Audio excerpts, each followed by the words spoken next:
We are live. It's a new episode, Sprint Ride Option Podcast. I wish I was more creative so I didn't just say the same thing every time we started a podcast. But I am Andrew Pasquini, a man who is still emotionally broken from the Red Wedding, watching it for the first time. Jason Aponte next to me. I don't know if he's still emotionally broken because he probably saw it like 6 years ago and has time to get over it.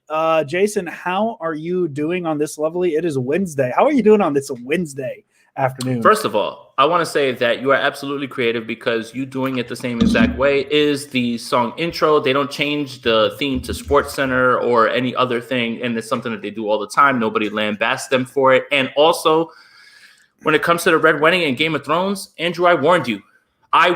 And I almost warned you to stay away because Game of Thrones is a traumatic show, and more often than not, you will walk away from episodes feeling beat down and hurt. Yeah. And this is the first, and there's more. Isn't it. That's not it. I wish I could tell you that was the worst thing and that it's going to be fine. It's not going to be fine, Andrew. I'm telling you right now, it's not going to be fine. My girlfriend was like, hey, let's watch the season finale because, one more episode, we get through the season. I just looked at her. I'm like, no, I can't. Well, I'm tired.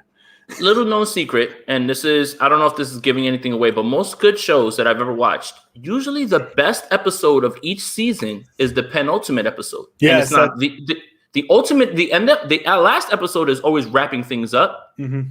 I think the penultimate episode is always the one that leaves you shook, and that's not just Game of Thrones. That's many shows. Yeah, before we started the Red Wedding episode, my girlfriend Jamie I'm just going to call her Jamie because it's easier on my brain. Aww. She turns to me and goes, "Just so you know, things get weird in the episode before the season finale every time." And I'm like, oh, okay, I'm assuming something's going to happen here. What's up, Josh, with his John Miller Giants? I love it. I think that's City the best. Connect. Can I just say that I think that's the best Twitter avatar out there right now, and I'm calling it Josh Echols right now, best Twitter avatar. Don't debate me. I sent him that picture, and he's like, I kind of want to make it my Twitter picture. I'm like, do it. It's a great picture. John Miller's the best.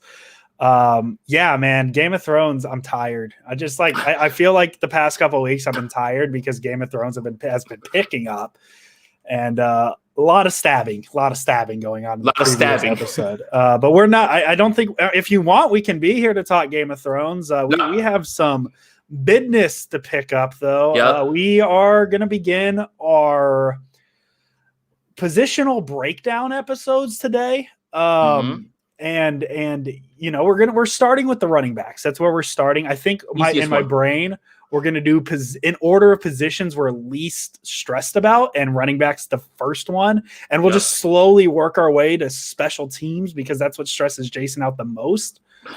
No, we're going to close with quarterbacks. So as I said, when we advertised this set before we started it, we're doing quarterbacks last because that's the position everybody cares about. Let's get you guys excited about it. But Jason, some stuff happened today. Sean McVay is a podcaster. I learned that today. I did not know that. Mm-hmm. He does a podcast with Peter Schrager of I believe of NFL Network. If I'm incorrect, I'm sorry, Peter Schrager. Kyle Shanahan talked about some things. The biggest thing being the Matt Stafford saga. And we'll just jump right into it. The quote that everybody's talking about, quote, "So I was trying to get involved in it. I remember Saturday I was so stressed out and we finally talked to someone." You all right? I have no idea. Some brake squeal happened and it was wild. I don't know if you heard that, but that's what I heard. I remember Saturday. I was sorry. I'm going to go right back into it. I heard brakes and it threw me off. Quote, "So I was trying to get involved in it. I remember Saturday I was so stressed out. And finally we talked to someone. It was 7 at night and they're like, no, nothing's happening with the trade at the earliest until tomorrow. So you can finish your night." So I'm like, all right, I'm done. I put my phone down, talked to Mandy. I'm like, all right, let's go out to dinner. Let's have some drinks. Half an hour later, my buddy calls me and is like, "I'm just telling you, if you want Stafford, you need to get a hold of him right now." I'm like, "What do you mean? We just talked to people. I can sleep on this. We'll talk to them tomorrow." And then his friend said, "I'm just telling you, you need to talk to him right now." And then it was all over. And so Shanahan pretty much confirmed that the Niners were very much into the Matt Stafford situation to a point where Shanahan felt comfortable going to bed and thought maybe that Stafford was on his way to the 49ers. And Sean McVay jumped in and said, no, not today. It's funny. Him and Kyle were in Cabo in different hotels at the same time. And that was found out on the podcast. The problem is that Sean McVay was with Matthew Stafford. Now, do the timeline. When that day happened, where was I? Where were we? As a gold mine collector, where were we at that point? I was at a coffee shop in Sacramento, California. I remember that. Mm-hmm. Jason, where were you? We were in Mobile. And look, I'm not going to make this a big deal, but now you know. For anybody who didn't know, now you know. And it's exactly what we said. The Rams outbid. And that was it. I think the bigger thing to take away from this, and forget all that. The bigger thing to take away from this is this. You flip the rock on Tom Brady. You flip the rock on Matthew Stafford. You flip the rock on Deshaun Watson. What is Kyle Shanahan telling you about the quarterback position? Does he love it? Does that sound like somebody who loves it? No, they don't. And he doesn't. So I think that I think the more interesting conversation becomes, did the 49ers exhaust plan A, B, C, and then at number 3, push themselves to number 3 to get Trey Lance? It's an interesting discussion. When you look at the timeline and we know what we know, Tom Brady is not here, not because the 49ers didn't want him, because the 49ers didn't want to pay him. Matthew Stafford's not here because the Rams go ahead and they jump in and they throw what they throw. Deshaun Watson's not here because Deshaun Watson might not be playing football this year. We have no idea. So what does that tell you about the conversation around the quarterback position? So for everybody who labels me, not you so much, Andrew. Andrew, you're too diplomatic. You are too on with the level-headed takes. It's not diplomatic because you say what you really want to say, but you say it because you believe those things. What about that screams us being a Jimmy hater or anything like that, more than we are just reading it's not even writing on the wall anymore. It's graffiti on the wall. Yeah. It's not like someone drew on it with Sharpie. It's spray painted on the wall. Like, it's literally that. It's literally Hulk Hogan on the side of a camper, NWO. It's on there. Like, that's literally what it is. So I think that's really what you should take away from this. Forget the fact that the Matt Stafford thing was, we knew that he was interested. Forget that. It's telling you about what he believes about his quarterback one position. Go ahead, Andrew. What a great reference on the 25th anniversary of Hulk Hogan turning I didn't even know. WCW and creating the end. Today is the 25th anniversary. So great call there. If you are having issues, we're seeing people, the YouTube's not loading for me either. If it's lagging, we are on Jason's Twitter page as well. I know if you watch it on YouTube, apparently that's having issues right now. We'll look into that later. Yeah, I really do. The thing that I want to take away from what Shanahan said, and like, obviously we can talk about what he thinks about the quarterback position. I think it's very, very obvious at this point, considering the Niners traded up to 3. Like, I think that's like, you could take the Stafford, you can take the Watson rumors. The Niners still ultimately ended up trading up to go get a quarterback. The big thing to me, and something that everybody needs to remember, and something I was saying when it happened, is how quick everything changes. How quick everything changes. Like, the Niners, yes, they could have had an agreement with the Detroit Lions. Absolutely, fully possible. All it takes is one phone call from the Rams and saying, hey, we're going to offer this, and the Lions easily can flip. Like, people act like, and obviously I'm pointing towards something that I would defend till I die, because I have a friend who put his neck out there and said this on Twitter. Just because he said it and it ended up not being true doesn't mean it wasn't ever true, right? And so that's something to me, is like, everything can change on the drop of a dime. And Shanahan talks about it. He literally said, hey, I was told I can like sleep. I can go to bed tonight. And then 10 minutes later, it's, hey, you might want to go talk to the guy you're trying to trade for, because it sounds like he's not available for trade anymore. Shanahan's sources, it sounds like he's a podcaster at this point. His sources let him down and he went to sleep and everything as well too. But I think that it's really funny about how all this stuff is. See, here's the thing that I've been trying to tell people about not only this process, but the draft process. This draft process to get them to 3 and whoever was the choice, you can listen to John Lynch tell you that it was Trey the entire time. I don't buy that. That's fine. And we spent an entire offseason sifting through mass media feeding you whatever it is that they thought was happening, and we all picked that apart. This process is going to be discussed for years down the line. We may not find out the actual truth until someone writes a tell-all book, until Adam Peters comes out and says, hey man, I didn't want Trey Lance. I wanted Justin Fields, or I want, you're going to find all those things out later on. And that's what makes this discussion so engaging. And for people who are, why are you regurgitating? Why are you saying that? No, it's because the book is still being written about what actually happened. And if you know anything about Kyle Shanahan, he's been going on people's podcasts and talking about, I don't have to change what you guys think for my process. So this is ongoing. So there's a lot more layers to it. I hate to sound like a guy who's beating a dead horse, and that should be the mantra of 49ers Twitter, beating a dead horse. But at this point, this is something that is still going to be unlocked as we go years down the line and as guys divulge more information as they feel comfortable.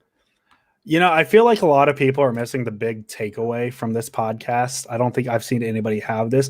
The real winner of this podcast is friendship. Because the fact that Sean McVay and Kyle Shanahan can go on a podcast and joke around about Sean McVay sliding in and taking the guy Shanahan wanted. They were literally in the same hotel. They were in a hotel room away from them. That's the funny part. So this is how Sean McVay asked the question, hey, how do you feel about that? Well, I was in Cabo. He was like, you were in Cabo? We were in Cabo. So he had no idea. Yeah. Those guys were both in the same area. That's so crazy. But for them to be division rivals and them talking about, hey, the Niners wanted this player, division rival Rams got this player, and they're talking about it like you and I talk before the podcast, just as friends. I love it. It warms my heart that they're division rivals. They were both going for the same player and they're just talking about it. I don't know, that to me is kind of fun. I don't know if that's the biggest takeaway. Look, if you and I, let's just say you and I, right? We played a game at MLB The Show. We're friends. We're very good friends. I want to beat you into submission, though, if we play that game, and then vice versa. That doesn't diminish the friendship, and that's what I think is cool about the dynamic. And it also makes it cool because they're division rivals. They're basically blood rivals at this point. But I think that both recognize the opportunity there. Sean McVay saw his chance to get a quarterback that can uplift his offense as opposed to uplift the quarterback in his offense. And Kyle Shanahan saw somebody who could uplift his offense because he's tired of calling reverses. Keep listening to that podcast. There are so many little nuggets in there that let you know how frustrated he is and how hamstrung he is with his own play calling, having to call reverses just so he knows he can get positive yards and things like that. That is all in there. That's why it's important for you to listen. One more thing that I want to point out, because we're about to spend we'll spend a little bit more time on it because we have almost an hour, right? If Kyle Shanahan loses to a podcaster, how does that change your perception of Kyle Shanahan? Since podcasters are the worst thing that's ever happened to Twitter or any sort of world, Sean McVay is a podcaster masquerading as a coach. Kyle, go get him 2 straight more times this year. How bad would it be for Kyle Shanahan if he lost to an actual podcaster? Never, it would be brutal. I think, I don't think you can bounce back from that. Podcasters get a really bad rap. And if you lose the one in the NFL, I just think automatic hot seat. That's just kind of the rules. I don't listen, Kyle Shanahan, if you're watching this, I don't make the rules. Thank you, Kyle. We appreciate the donation. The real winner is the coach with Richie James. That is true because Kyle Shanahan does dominate Sean McVay. That's something we've seen happen over the years. No, Kyle, obviously he's not on the hot seat if he loses to a podcaster. No. But I mean, I just back to your point, man, the fact that they're such good friends, I feel makes this rivalry so much more fun because when two coaches dislike each other, there's a little bit of like, I want to beat the crap out of him. But like when they're friends, it's I want to beat them and kind of one up them. So it's pretty exciting to know like, hey, they're just chilling in Cabo, not even knowing they're next to each other. They probably found out they were next to each other and like got a beer. Like, I don't know. It makes the rivalry more fun that him and McVay are friends.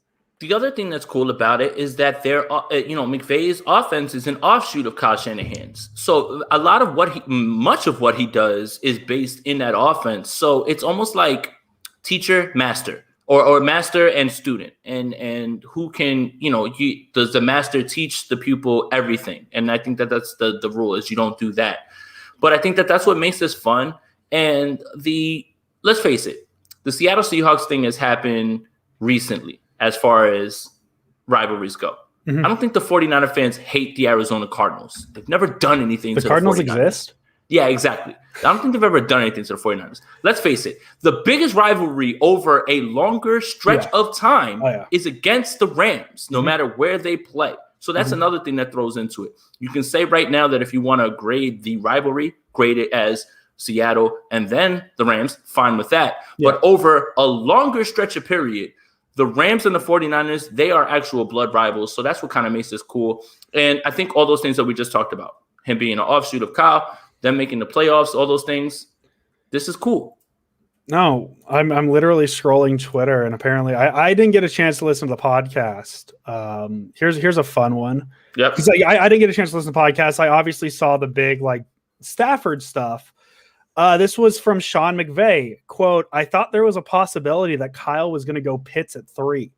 In all seriousness, because he's such a visionary. I'm telling you, I didn't think it was going to be a crazy thought because when you go back to when New England had the 2 tight ends set and they were doing things totally different. I like how he didn't mention the 2 tight ends the Patriots used. Mm-hmm. You think about what Kittle, and then the thing that makes sense is that, hey, Jimmy Garoppolo is produced all the way. This isn't a production thing. This is an availability thing that you're saying. We can't have that, but it was like if it's not Mac Jones, and I hadn't studied Trey just because there wasn't a lot of film exposure going back a couple of years, and we weren't in that market, so I didn't know other than watching him throw at his pro day that you're saying, all right, you can see a lot, and he just kind of starts talking. So that's interesting that McVay kind of had a guess, which is something, I tried to will to happen with Pitts and Kits. Didn't happen. You're a visionary as well. Like as fun as obviously the quarterback was the need, but like just picturing Kyle Pitts in a Shanahan offense next to Kittle was just such a fun thing to think about. It was very, I don't know. I feel like if it was in Madden, I probably would have taken Pitts because you could just turn injuries off and be fine with Garoppolo and kind of see what the offense looks like. So that's a fun one. That just literally popped up on my timeline. Mike Florio, Pro Football Talk, just posted that. So there's a fun little thing. I'm glad that you mentioned Kyle Pitts because I just drafted him with my 4th pick in the Scott Fishbowl 11 satellite best ball draft. So there you go. Boom. I haven't even thought of fantasy football. So that's where we are too. I'm more worried about, hey, my fantasy baseball team has won 5 games in a row. We are on fire. The get it out of the oceans. We're playing Josh Eccles. There you go. Raymond has a serious question. Have you ever seen a fan base so split on a Super Bowl losing quarterback? Is there a fear that's driving the narrative? I don't think it's necessarily about Garoppolo, and we'll transition. We'll use this to transition away from this Shanahan talk to our running back talk, what we're here to talk about today. I don't necessarily think I don't think anybody's questioning how good Garoppolo actually is. I don't think that's what the conversation's about. It's more so his injury history and can he stay on the field? That's to me the biggest question. So yeah, can I think of a more split thing? Off the top of my head, can you? Okay, let's see what you have because I can't. Colin Kaepernick? Oh yeah, that's true. That's very true. God, I blacked out. No puns intended. I blacked out that Super Bowl. So. Nice. That works too. No, that was definitely pun intended. Here's my question, and this is what I'm going to bring up.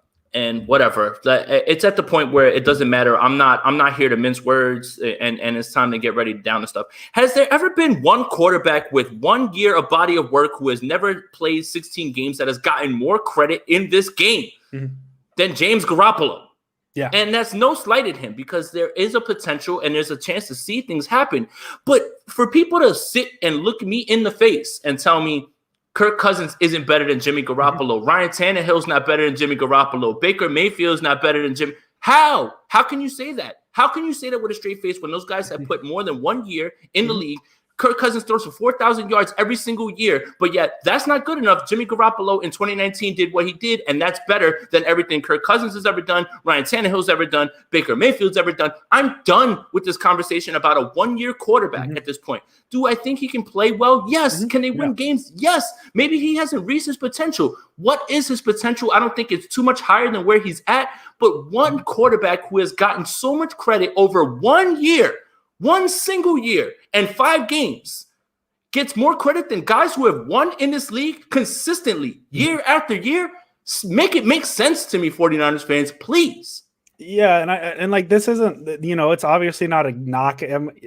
I guess it is because he hasn't been healthy, but like if you were to say, like if you were to put a Madden overall over the last 3 years on these guys, I'm just going to pick random numbers. Don't get mad at me. Tannehill's like a 90, Baker's like an 85, Kirk Cousins like a 92. Garoppolo's just incomplete because we don't know what he is outside of that 1 year. So it's hard to compare him, which is why you see people put him more towards the bottom half of the top quarterbacks in the league. It's not that he doesn't have the potential to sneak into the top 15, maybe even top 10. It's just we don't know. We don't know what he actually is because his 1 year was pretty good, but everything else is just so hampered by injuries. It's hard to tell what he actually is. Like people would look me in my face on Twitter and say, "Oh my God, Jimmy Garoppolo is so much better than Derek Carr." Is he? Can you really say that with a straight face? Can you? Yeah. I don't know. I don't know if you really can say that with all confidence. Here's who I can tell you Jimmy Garoppolo is better than.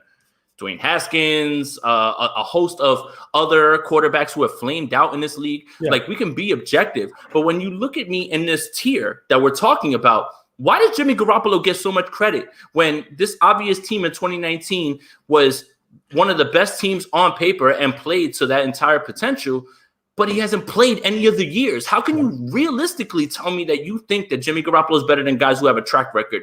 Track record greater than potential, and especially for a guy who's about to turn 30 soon. I don't think you hit your ceiling at 30. Either you hit your ceiling and that's where you're at, or you can improve a little, but it's not going to get too much better. We know who Jimmy Garoppolo is, and that's not a knock at him. They can win 11, 12 games. I've been on record with that as long as there's no catastrophic injuries. But at the same time, why are you putting him above guys who actually have played in this league more than 1 year and shown you much more? Yeah, if Garoppolo can give a full healthy 17 games and ideally a full healthy 20 games, if you know what I mean, then let's start talking about where he actually sits. It's just it's an incomplete grade at this point, and that's all. It's hard to put him there. Raymond, there's nothing wrong with saying that. There's nothing wrong with saying that. There's nothing wrong with saying I don't know still to this day what Jimmy Garoppolo is. 1 year does not define what a player is. Players have to, once people adjust, all those things happen. You can say whatever you want what happened in the playoffs, but 1 year does not define a career. There have been plenty of people who have burned out after one good year. There's plenty of people who have shown you their best year in 1 year and have been solid. There's nothing wrong with saying that. Jimmy Garoppolo can be a starting quarterback in this league. When I say a starting quarterback, that's not a knock at him. The problem is that too many people want to elevate him. I saw someone say that he's in the elite conversation. How on earth? Is that even a discussion point? Or how did you type those words out, or you said those words and believed it? How can you believe that? You can't believe that. Yeah, and that's just kind of what it is. Ray, we appreciate the donation. Thank you. The donation, great question. It's a good question, and it's a hard question to answer, and that's pretty much that. I'm really good at segues, so let's talk about the 49ers running backs in 2021, because that's why we are here. Jason, there is a lot of new names. There's some old names. I went to the 49ers roster last night. The names they had listed, the names Raheem Mostert, Jeff Wilson Jr. We'll throw Kyle Juszczyk in there because he falls into the running back. Jermichael Hasty, and then the three new names, Wayne Gallman, Trey Sermon, who actually hasn't signed his contract with the Niners yet. He's not on the roster. And Elijah Mitchell. So those are the 7 running backs. I'm going to try and give you a fact on all of them as we go, because I think that's fun. Jason, how do you feel about the 49ers running back situation in the year 2021? Well, I feel the way that the 49ers organization has told you they feel about the running back position. They've drafted someone who is profiling as a bell cow, Trey Sermon, and someone in Elijah Mitchell who profiles more like Raheem Mostert. Having said those things, and that's down the line, Raheem Mostert, and we talked about it last year, the Rams game in particular, when Jimmy Garoppolo was coming back from the ankle injury, Raheem Mostert was the best player in that game. And he, for a whole half, was dominant. And I think that while we talk about the only real thing that we have to say that's negative about him is obviously injuries, and he can't control that. But I think that some people kind of sleep on how good Raheem Mostert is. And I think that people understate how important he is to this offense when he's rolling, because he takes the pressure off of the quarterback. And I really, really believe that still, no matter what, whenever it is, because, he was a little nicked up in OTAs. He should be fine for camp. It's nothing really serious. Still believe that Raheem Mostert is going to see the bulk of the carries. Now, what I want and what will happen is two different things. And we've, lamented that. But what I want is more 2019 style. Trey Sermon profiles as your Tevin Coleman back, much better than Tevin Coleman, though. Like, let's not get it twisted. But we all know that Tevin Coleman was the starter in 2019 down the stretch, would be the guy that would soften the defense up and show Kyle where to attack with Raheem Mostert. And I would love to see that, because I feel that Raheem Mostert is somebody who doesn't need 18, 20 touches unless he's balling. Unless it's like unstoppable and it's that Green Bay game and there's nothing you could do about it, then fine. For the most part, Raheem Mostert, to do damage and to be the impact player that we believe he is, really only needs 12, 15, most 17 good touches for him to have his impact felt. And if you can put Trey Sermon in a position where he profiles more like that bell cow who can take punishment in between the tackles and allow Raheem Mostert to stay fresh, I love that idea. Now, is that what Kyle's going to do? I don't think so. Kyle has a little bit of trust issues with running backs, and I don't know how much trust he has in Trey Sermon. We don't know. Camp's about to begin at the end of the month. But I know that he knows Raheem Mostert is his most reliable right now, especially since we know Jeff Wilson is going to be on the shelf for 6 months, 4 to 6 months. Yes. So I like that idea. Yeah, the running back position is a position I'm like, if I had to power rank by how much sleep I'm losing thinking about each position, if I go to bed thinking about the 49ers running back position, I'm getting a solid 10 hours of sleep. I'm just like, yeah, I feel fine. I'm good. I'm happy. Like I've said it. I think it's a joke I made on literally our first episode of this podcast before it was even the Sprint Right Option podcast.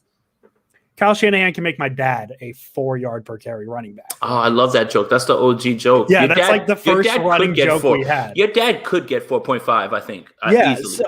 So this isn't. It's more about managing the injuries and managing workloads and all that. Like, you're right. You say 15, 17 carries. Get Mostert to 10 to 12. Keep him as healthy as you can. He's your 3rd and 22 where you're just going to run draw play. Let him see what he can do. Just see what he can do, right? He's your big chunk guy. I think Trey Sermon is going to be, if we had to say, because there is no true running back 1 in the Niners system. It's more running back 1A, 1B, 1C, and then there's running back 2, right? I would say as of July 7th, 2021, Trey Sermon's probably running back 1A, Raheem Mostert's running back 1B, and then after that, it's whatever you want it to be. Wayne Gallman maybe 1C, obviously with Wilson hurt. But the big thing I see with this is these are also all guys who can come out of the backfield and catch the ball. The things you heard with Sermon, hey, he can catch the ball out of the backfield. Elijah Mitchell, catch it out of the backfield. We've seen Mostert do it. Jeff Wilson does it a little bit. Kyle Juszczyk does it all the time. So, and I mean, Juszczyk does it more, in different positions. They use him kind of as a quasi tight end as well sometimes. But man, Kyle Shanahan knows how to use his running backs. I'm not worried about this position whatsoever. It's gonna look good, even if all of them get hurt. Right, knock on wood. Hopefully that doesn't happen. And Austin Walter, here I got There you Austin go. Walter's not on the roster anymore. But like they could pick him up from anybody, wherever right. he is, and they could pick and plug. I just picked his name because that's the one that popped into my head. Right.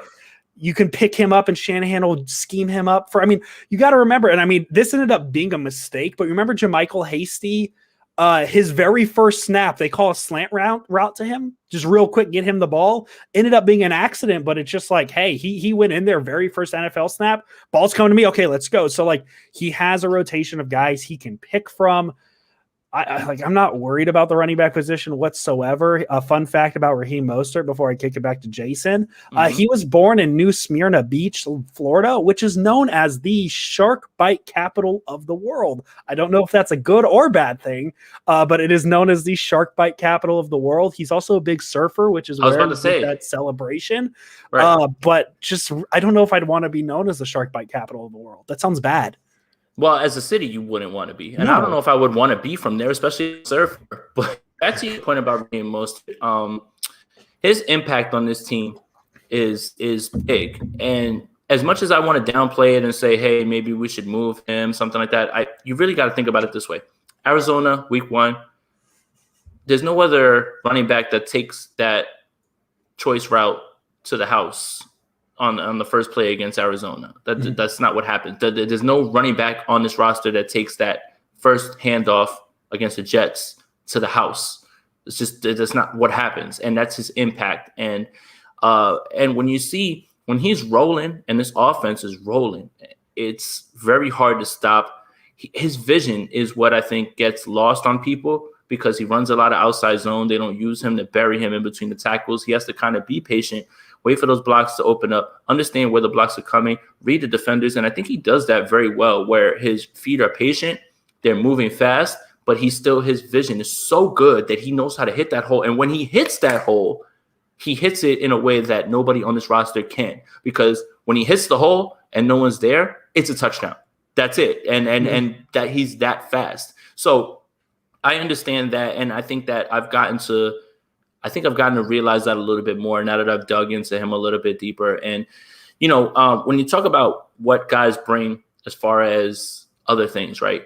Trey can catch the ball a little bit more than you believe. I think Elijah Mitchell is as fast or can play as fast as Raheem Mostert, but he actually catches the ball a little bit better. When Raheem Mostert catches passes, they're straight up screens or trick plays in the Saints game where he's like wide open. I don't think that that's his forte.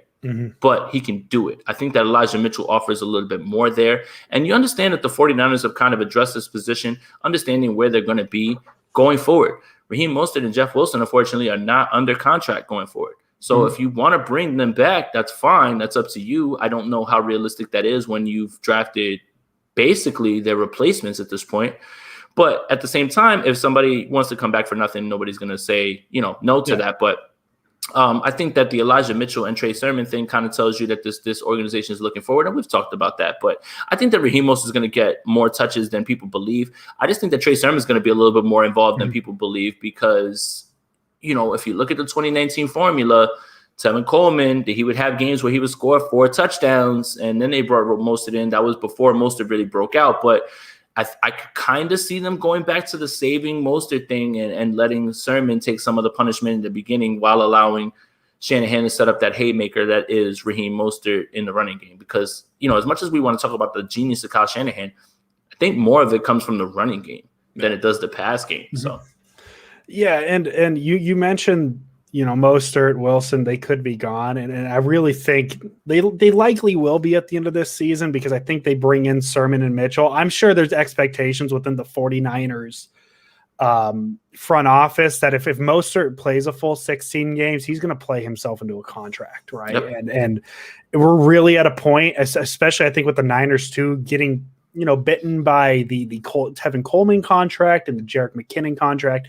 I think they're slowly learning that maybe running back isn't a position you invest in. So I think, or at least financially, you spend 2 picks, so obviously it's an important position. They value the position, but I think they understand that paying running backs isn't exactly the move. It is, yeah, exactly. It isn't the move. So I really think that's why we saw them take 2 running backs, and maybe part of it is they knew Wilson's injury. And man, I'm so bummed about the Wilson injury because he's probably my favorite running back to watch on this team. I've said it before. and I never know how to word it, but behind Derrick Henry, he is the second guy I wouldn't want to tackle in the league because he just runs so damn physically. I really think he has the speed to be a quick back, but he just he doesn't go down easily. It's like he has speed, but like the physicality of a Frank Gore type, in his peak, where it's just he'll be able to break through tackles, but like as I said with Frank Gore previously, is like he never had the breakaway speed to get more than a 50-yard carry before somebody catches him from behind. Wilson has that speed to get away from everybody, so like it's a best of both world thing. So I think that Wilson injury is going to be it's more damaging than people think because of the depth at the position. And I don't think it'll hurt that bad. It's just I do think there's a world where Jeff Wilson ends up being the best running back in this running back room. And your little Jeff Wilson fact is as a junior in high school, he averaged 8.4 yards per carry, 8.9 yards per carry as a senior. And you're like, oh, maybe he didn't get a lot of carry. Nope. In 2 years in high school, he had 5,078 rushing yards and 59 touchdowns. Oh my God. Here's another fun fact about Jeff Wilson. The man raps, and apparently he has bars. I would implore anybody who has YouTube or anything like that, go plug in Jeff Wilson Jr. We've got a rapper in our midst, and I'll leave it up to you whether you think it's good. One more thing that I want to say about Jeff Wilson is I think his route running is a little bit understated. Remember, in 2019, he ran that same choice route against Arizona, and it won a game. And it was his first snap of the game, so he was ready to go at that point, and he physically dominated at the end of the year. My fantasy football players out there, if you started Jeff Wilson Jr. at the end of your year, you probably won your fantasy championship because you were in the playoffs. You probably won your league because of how dominant he was catching the ball out of the backfield and scoring touchdowns. So I do think that is going to be a little bit more of my God, it's a little bit more hurtful that he's not going to be there. But I will say this, Wayne Gallman, man. Wayne Gallman, that pickup at first, I kind of just was said, okay, this is good depth. But thank God they did. And I think that a lot of 49er fans, if you're not familiar with Wayne Gallman stood in for Saquon Barkley. And look, I live on the East Coast, so I have a lot of exposure to him. Also, I play fantasy football, so if you did lose Saquon Barkley and you started Wayne Gallman some weeks, you were actually okay. Wayne Gallman is very solid. He's very solid in between the tackles. Here's the game that I will point to 49er fans. If you want to watch Wayne Gallman dominate, watch when they beat Seattle in Seattle. That Wayne Gallman game, he went crazy. You know who was the starting quarterback for the New York Giants and they beat the Seattle Seahawks? Kerry Collins.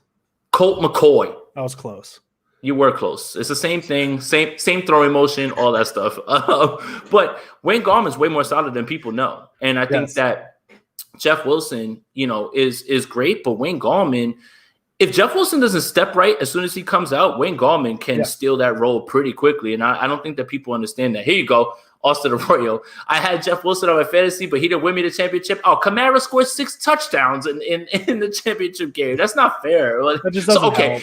If you had Jeff Wilson and you didn't face the greatest fantasy football performance in championship week history in week 16, then you probably won your championship. But I really love the Wayne Gallman move. And I think that Wayne Gallman is actually going to be a contributor right away because, again, he has a track record. So when we were talking about, hey, Wilson, Mostert, I think that third back is Gallman. Not Wilson. I mean, Sermon, Mostert. I think the third back is going to be Gallman because he has a track record in this league. And I think they targeted him, and like you said, they invest in the position, whether that's draft capital, but I think they have to stop financially. Remember, they outbid themselves for Jerick McKinnon. They kind of paid too much for Tevin Coleman. When Kyle gets his guy in his head, he loves him. It's kind of what I was bringing up today when I tweeted that Jalen Hurd was drafted and Terry McLaurin was on the board. I wasn't trying to make light of it. It's just kind of, I get the need and the scheme portion of it, but sometimes you miss out on best player available because you fell in love with a guy. So, but Wayne Gallman is going to be a contributor right away, I believe. Wayne Gallman in 2020 with the Giants, 15 games, 147 carries, 682 yards, 6 touchdowns, and then 21 receptions for 114 yards. On a bad team. For a bad team. Bad team. He was high school teammates with Robert Condice, which I don't even remember what team he's on because he's bound. Is he on the Ravens still? Is that who he's on? I don't know. This one's out. This Raiders? Raiders? Is he on the? I feel like he's on the Raiders. This one's escaping me. And he also played high school football with Austin Meadows of the Tampa Bay Rays. I know him. He hits a lot of home runs against the Yankees. I know him. And Wayne Gallman, he felt like when the Niners signed him, like I was waiting for the news of the contract to come out. I was like, oh my God, that's like the guy they overpaid. That like how is he coming here? The Niners don't have money. No guaranteed money. And then it just ended up being a very team-friendly contract, and it really felt like it's kind of like the Samson Ekubom signing. It's just one that like kind of slides underneath because they brought back Trent Williams. They trade up for the third pick. All these things happen. But this Wayne Gallman signing could be one that we look back and be like, wow, they got him. Kim DJ's with the NFL.com says the Cardinals. Wikipedia says the Seahawks. I'm very confused. I'm going to say Seahawks because I see a picture of him at Seahawks practice. He's with Seattle, Jesse Rodriguez. He's with Jesse. Thank you. You cleared that one up. Appreciate it. So Gallman 100% can be a guy that we kind of forget about, and then he goes in week 3 against the Packers, Mostert doesn't get many carries. Sermon doesn't work, and Gallman just happens to have like a 10 carry, 115-yard game. So you never know, and that's kind of how the vibe with the Niners running back. And I think that's why Kyle Shanahan likes to keep a big running back room with kind of no names, because it's like sometimes I think Kyle Shanahan before games, he just sits in his office and he grabs the little popcorn bucket that I assume he just has popcorn in all the time, but pours out the popcorn, writes down all his running back names on a piece of paper, puts them in, closes his eyes, draws the name, is like, okay, today is Jeff Wilson's day. And then Jeff Wilson goes and has a massive game against the Patriots. And then the next week he sticks his hand in a thing and it's like, Austin Walter. Okay, Austin Walter's going to get some run, and that's just kind of how he does it. And I think he likes it that way because how do you scheme for that? Okay, right. Raheem Mostert last week, he had, against the Lions, he had 20 carries for 150 yards, and whoever the Niners are playing week 2, is it the Eagles, whoever it is, they're like, okay, Mostert's the guy. And then he's like, oh, Elijah Mitchell got no carries last week. He's the feature back this week. And I think that's how he likes it. And that's why, like, when I see people saying, hey, Raheem Mostert, they could trade him, right? He could be the odd man out. I don't think they're trading any running backs. Like, I just think he likes to have as many guys as he can. And that's, I think, part of why he signed Wayne Gallman, is so he could just have another fun weapon and just make it work how he wants. And that's what's funny about it is after the draft, their press conference, they were pretty vocal about understanding with depth and what happened last year can't happen. And that kind of segues me into asking you a question about the running back room. Everyone loves Jermichael Hasty. Yes. Everyone loves him. And he really didn't get a chance to fully break out. Jerick McKinnon. See, this is what's funny. Here's what you should bring up from last year that'll back up what you just said about literally almost anybody being able to produce. Jerick McKinnon was depended on to be the running back 1 for many weeks.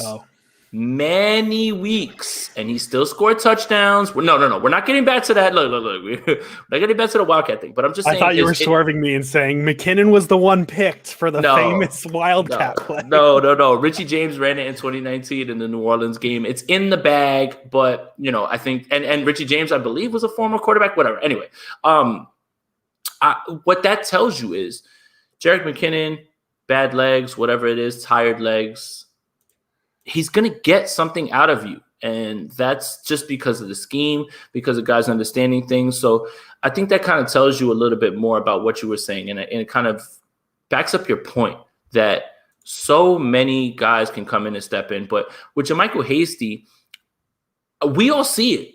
We see the flashes. Mm-hmm. He hits the hole. He hits it fast. He moves. Yes, dreads, kind of runs a little hard. Heard people say baby Marshawn. I don't know about that because Marshawn Lynch would literally run through an MFer's face. That's the famous video. I love that video. I like to watch it when I get a laugh. I need a laugh. But Jermichael Hasty is being a little bit, I guess, overlooked. But how can you not, right? Now let's think about it. Jermichael Hasty was an undrafted free agent. two players were drafted, Trey Sermon, Elijah Mitchell in the draft. Yeah. Raheem Mostert obviously has a role. Wayne Gallman was brought here even on no guaranteed money. I would pretty much consider him a lock to be on this team because who knows what's going to happen, especially with the Jeff Wilson injury. And then you have Jeff Wilson. So how do you feel about JaMycal Hasty going forward? Is he just going to be a practice squad guy? Because remember, last year, the 49ers did all they could to stop word coming out about JaMycal Hasty so they could stash him on the practice squad, keep him there, and nobody could steal him based on the rules with COVID. So what do you think about Hasty? Yeah, I think he's going to be to use a baseball term, he's going to be the taxi squad guy. I like if I had to pick one of these guys, because I don't think they're going to carry 7 running backs week 1. Hasty's probably going to start on the practice squad. That's my guess. And I mean, kind of back to my point, though, about my dad getting 3-point. Obviously, this is a bad comparison because I'm comparing him to my dad. But like JaMycal Hasty, undrafted rookie, 39 carries, 148 yards. That's 3.8 yards per carry, right around where you want to be. I like him. I've been a big fan of his since we saw him a little bit last year. So I think he's the first guy off the practice squad, and he's a high character guy. I actually learned something last night, and this is my fun fact about JaMycal Hasty. Go for it. His junior and senior year in college at Baylor, he wore number 6. And why is that important? When Matt Rule came in at Baylor, he did this thing called the Single Digit Awards, and it was carried on by the next head coach, Dave Aranda. If I mispronounce that, I'm sorry. I don't watch much Baylor football. And the Single Digit Award it's voted on by the teams for players that have shown exceptional leadership and dedication to the Baylor football team. And he was voted as one of the, I guess if you count 0, one of the 10 guys who were allowed to wear a single digit number. And that's something that shouldn't be lost on anybody, because like it's not like the coaches saw him as a good talent. It's an entire locker room of college football players looked at JaMycal Hasty and said, you deserve a single digit number here at Baylor. So I think that's something that should mean something. So yeah, I think unfortunately Hasty's the odd man out, but I think he'll go to the practice squad. I don't know if he's a guy that teams will take a chance because it's like the Rule 40 draft, right? If you sign him off I'm way out of football knowledge, but like if you sign him off of the practice squad, they have to be on your active roster. I don't think he's quite there to be a guaranteed roster spot guy. So I don't think anybody's going to take him off the practice squad yet. Well, Kali brings up a good point. If he sits on the practice squad and you declare him, and there's protected practice squad players based on COVID and things like that, I'll tell you this: if he sits on the practice squad and somebody goes down with an injury, he's definitely going to get scooped up. I believe. It's the same thing the 49ers did with Josh Rosen. Obviously, they needed more quarterback help because of what was going on, because of the injuries, but it was the same thing. Josh Rosen, and then remember, the player has to agree to go to your team. So if you're JaMycal Hasty, and let's just say Green Bay, random team, yeah. No, team that fits, team that's a Shanahan's. No, you hear? I'll do even better. Zach Taylor from Cincinnati. Yeah. Let's say Joe Mixon, Chris Evans, all those guys go down. Yeah. And they want to pick up JaMycal Hasty, and he knows that system.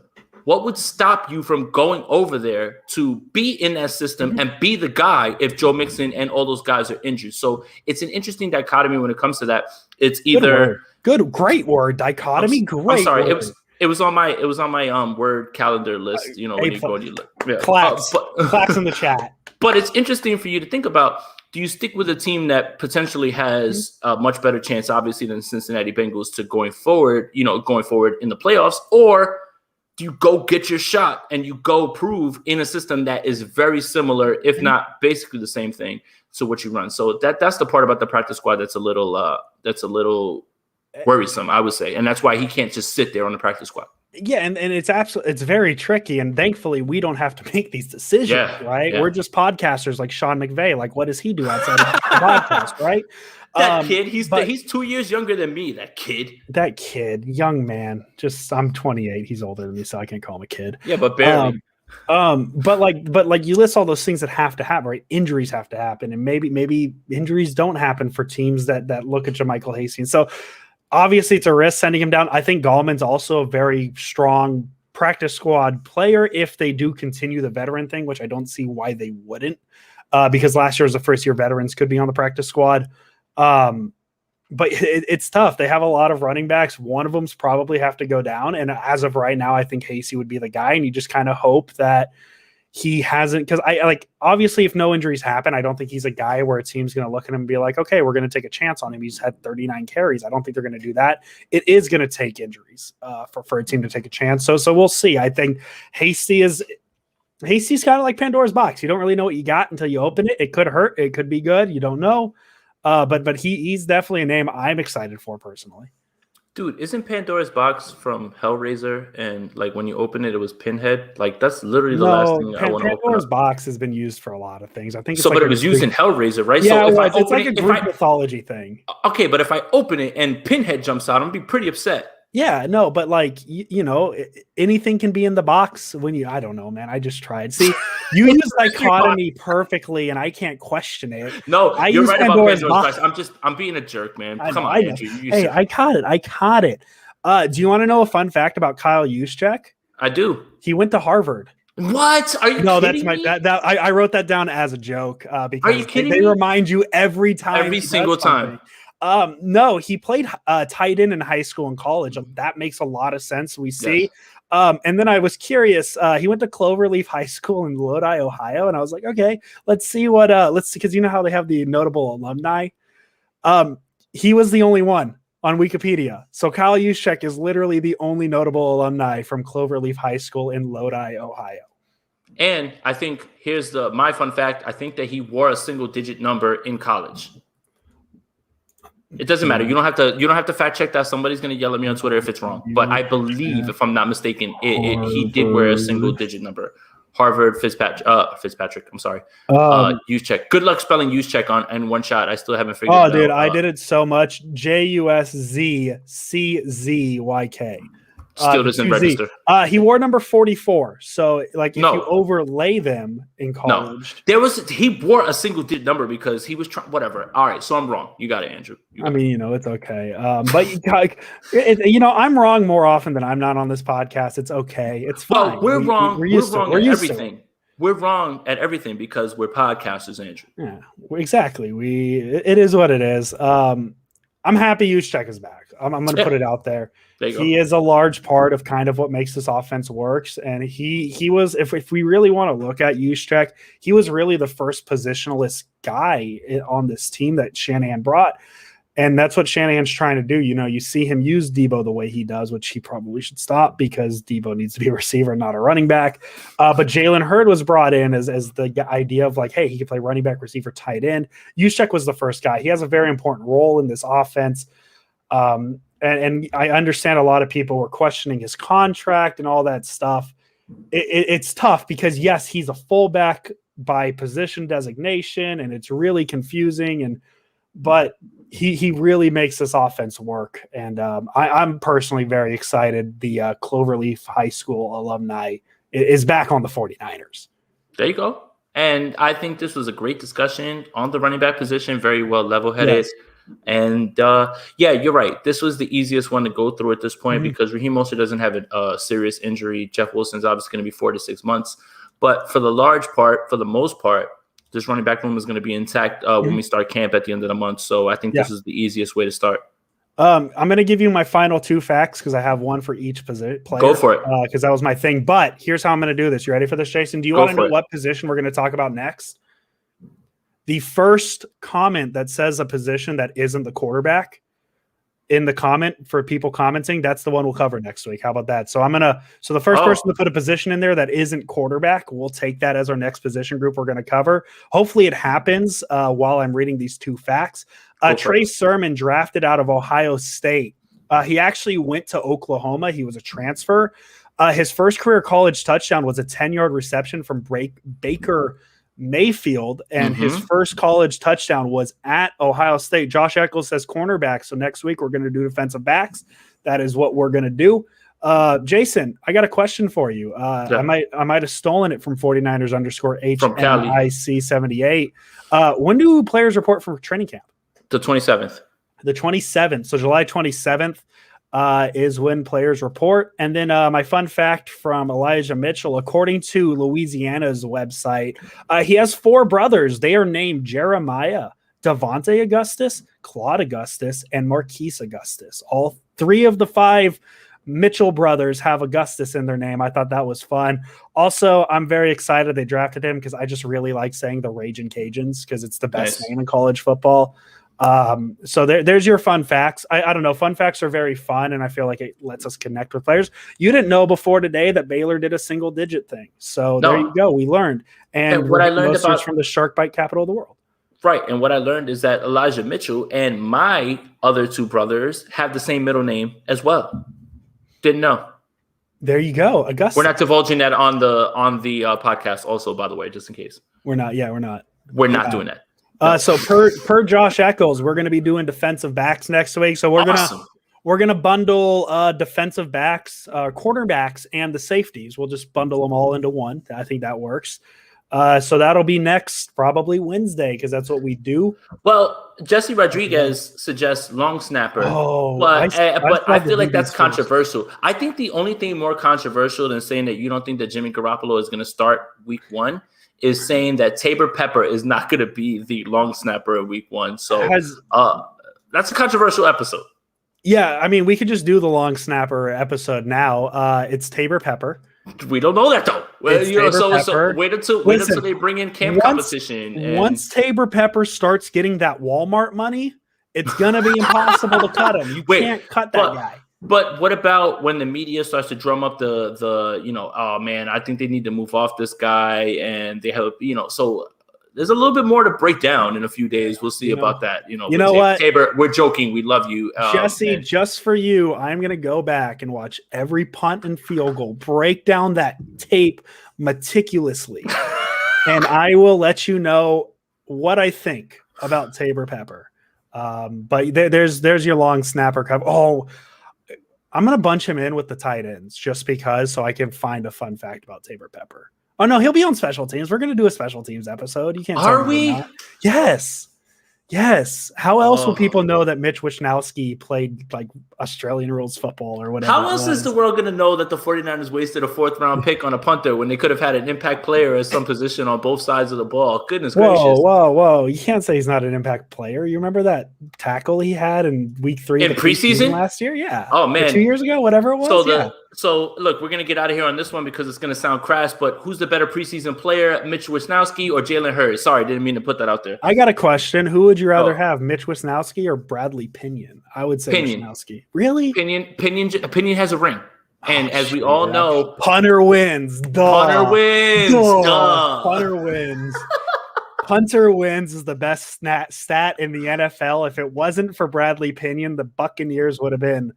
They wouldn't have won the Super Bowl. Don't forget, it's not Tom Brady. It's not Levante David or Devin White or any Chris Godwin or Mike Evans. Listen. Your punter is what's going to put you over the top, and that's why you take him in the 4th round. When you can replace Jameis Winston with Bradley Pinion, you do it 10 out of 10 times. Those punter wins are the most important stat.